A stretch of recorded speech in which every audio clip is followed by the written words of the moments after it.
हमारे अगले मेहमान शायर तशरीफ लाते हैं, भरपूर तालियों में इस्तकबाल कीजिएगा जनाब उज़ैर हसन। वहीं पे खाक हुए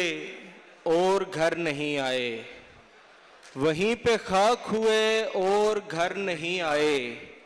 तुम्हारे शहर से हम लौट कर नहीं आए। वाह वाह। तुम्हारे शहर से हम लौट कर नहीं आए, तो यानी हमको कोई गम नहीं बिछड़ने का,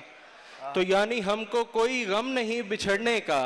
हमारी आंख में आंसू अगर नहीं आए, क्या बात है, तो यानी हमको कोई गम नहीं बिछड़ने का, हमारी आंख में आंसू अगर नहीं आए। क्या करें तुमसे प्यार है साहब, क्या करें तुमसे प्यार है साहब, दिल तो बेइख्तियार है साहब, मेरी आंखों में रोशनी तो नहीं,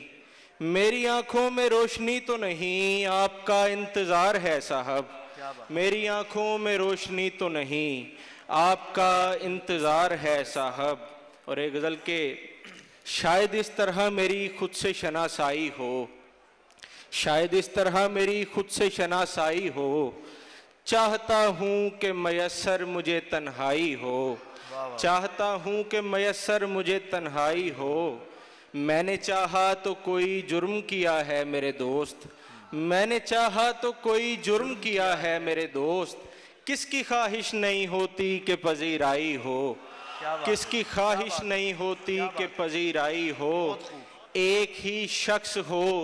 एक शख्स की सारी दुनिया, एक ही शख्स हो एक शख्स की सारी दुनिया, और अफसोस के वो शख्स भी हर जाई हो, और अफसोस के वो शख्स भी हर जाई।